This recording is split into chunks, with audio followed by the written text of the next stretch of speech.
Topic है हमारे पास chronic pancreatitis. Chronic pancreatitis में हमारे पास क्या है कि फाइब्रोसिस होगी एंड देन कैल्सिफिकेशन हो जाएगी जो पैंक्रियाज का पेरेन्काइम है उसके अंदर।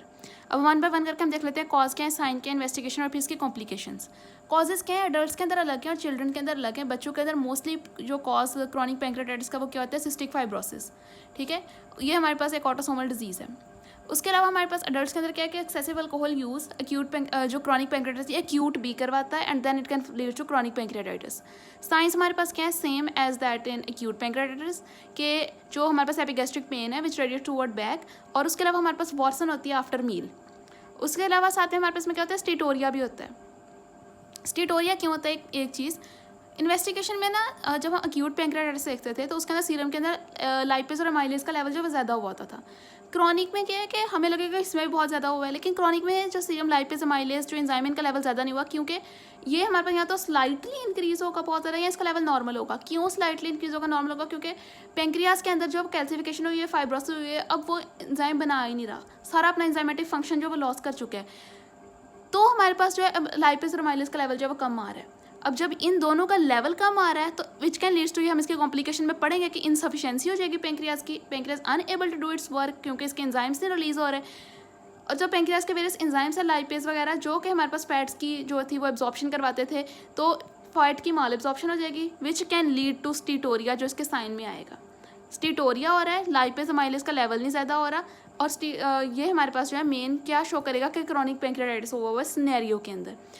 और जो हमारे पास वेरियस फैट सॉल्युबल विटामिन्स है वो भी नहीं होंगे, तो हमारे पास पैंक्रियाटिक इनसफिशिएंसी हो जाएगी। अच्छा, अब हम देख लेते हैं इसकी इन्वेस्टिगेशन। पहले तो एक देख ली लाइपेज अमाइलेज का लेवल जो बहुत कम हो गया क्योंकि पैंक्रियाज ने अपना फंक्शन ही लॉस कर दिया है। दूसरा हम सिटी स्कैन करवा लेते हैं जो हमें शो करवाता है कि जो पैंक्रियाज का पेरेन्काइम है वहाँ पर क्या हुआ है, कैल्सिफिकेशन हुई हुई है।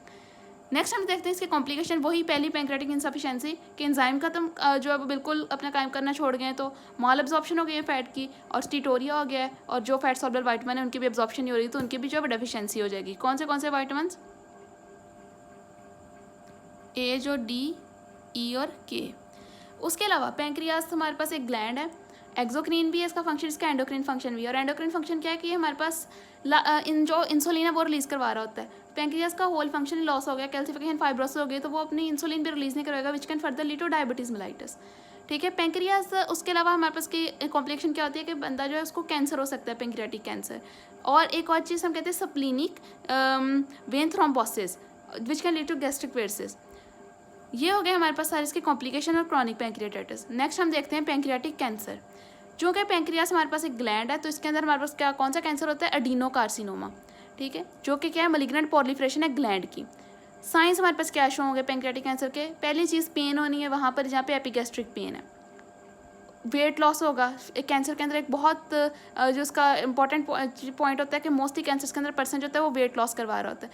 अगर ट्यूमर जो है वो हेड ऑफ पैंक्रियाज है तो एज अ रिजल्ट वो ऑब्स्ट्रक्ट कर देगा जो हमारे पास बाइल डक्ट है उसको, जिस can lead to obstructive jaundice. तो ये मेन चीज़ है कि अगर ऑब्स्ट्रक्टिव जॉन्डस के साथ पेशेंट शो कर रहा है तो जो ट्यूमर है वो हेड ऑफ पैंक्रियाज का है। इंपॉर्टेंट है एमसीक्यूज के लिहाज से।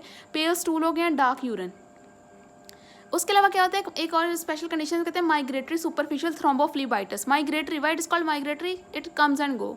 Superficial because just beneath the skin, और थ्रोम्बोफ्लीबाइटिस मतलब inflammation and thrombosis of vein. वहाँ पे वेन्स के अंदर इन्फ्लेमेशन हुई, थ्रोम्बोसिस हुई जस्ट जो वेन स्किन के अंडरलिंग थी वहाँ पर, तो इसे हम कहते हैं सुपरफिशियल जो माइग्रेटरी थ्रोम्बोफ्लीबाइटिस। ये कंडीशंस हमारे पास आती हैं। पेशेंट जब इन साइंस के साथ सिम्टम के साथ जो एक्सप्रेस करता है तो हमें पता चलेगा एक पैंक्रियाटिक कैंसर है। कॉजेज़ क्या हो सकती हैं, जैसे हमने पहले बताया, एक तो क्रॉनिक पैंक्रियाटाइटिस का कैंसर कॉज है। दूसरी चीज़ क्या है कि एज, जैसे हमारे पास एज जो 60 से ज़्यादा होगी तो कोई भी अंडरलिंग जो है वो डिफॉर्मिटी विच कैन लीड करेगी पैंक्रियास के कैंसर को। उसके अलावा डायबिटीज़ मेलाइटिस भी कर सकती है, लेकिन इसके अंदर डायबिटीज़ मेलाइटिस जो है मेनली बॉडी और टेल का करवाती है कैंसर।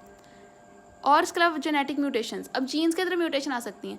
जो हमारे पास BRCA2 जीन है उसके अंदर म्यूटेशन आएगी। BRCA2 जो जीन होता है उसमें म्यूटेशन आती है, तो एक हमारे पास होता है पैंक्रियाटिक कैंसर, दूसरा हमारे पास ब्रेस्ट कैंसर भी होता है। लेकिन इसमें इंपॉर्टेंट चीज़ ये याद रखने वाली है जो हम ब्रेस्ट पैथोलॉजी में पढ़ेंगे कि ब्रेस्ट कैंसर मेल के अंदर है। जो BRCA1 है वो ब्रेस्ट कैंसर लीड करता है फीमेल में, BRCA2 जो है ब्रेस्ट कैंसर लीड करता है मेल के अंदर, और 2 साथ में हमारे पास पैंक्रियाटिक कैंसर भी करवा रहा है। फर्दर KRAS जो जीन है उसके अंदर म्यूटेशन आ जाती है। फर्दर उसके बाद हमारे पास एक SMAD SMAD4 जीन है, उसके अंदर म्यूटेशन आ जाती है। ये हमारे पास ट्यूमर सप्रेसर जीन है, म्यूटेशन आ गई तो एज अ रिजल्ट ट्यूमर को सप्रेस नहीं कर पा रहा और बहुत ज़्यादा अनलिमिटेड ग्रोथ हो रही है, तो हमारे पास पेंक्रियाटिक कैंसर हो जाएगा। और 60% जो कैंसर्स हैं उनके अंदर ये एक्सप्रेस हो रहा होता है।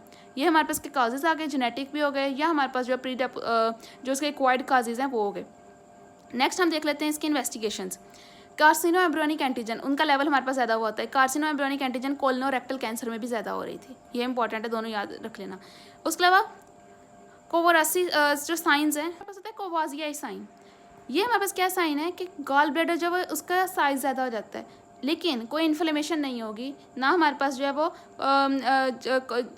हमारे पास जो इन्फ्लेमेशन वगैरह नहीं होती है, लेकिन फिर भी गॉल ब्लैडर का जो है साइज़ इंक्रीज़ हुआ होता है। ये पेंक्रियाटिक कैंसर में होता है। ट्रीटमेंट क्या है? रेडियोथेरेपी देंगे, कीमोथेरेपी देंगे, या फिर हम विप्पल्स प्रोसीजर करवाते हैं। ये प्रोसीजर क्या है? हेड और नेक ऑफ द पेंक्रियाज, ठीक है, प्रॉक्सिमल डुडेनियम और गॉल ब्लैडर रिमूव करवा देना है। क्या क्या रिमूव करवाना है? पेंक्रियाज का head, neck, proximal duodenum and gall bladder ही हमने रिमूव करवा देना। This is all about pancreatic cancer, ठीक है। पहले हमने इसके सारी देख ली साइन एंड सिम्टम, पेशेंट के साथ प्रेजेंट करेगा, फिर हमने देख लिया इसके कॉजेज, आइदर वो जेनेटिक थे या वो हमारे पास जो है वो एक्वायर्ड कॉजेज थे। देन हमने डायग्नोस देख लिया कि हम इसकी इन्वेस्टिगेशन करवाते हैं।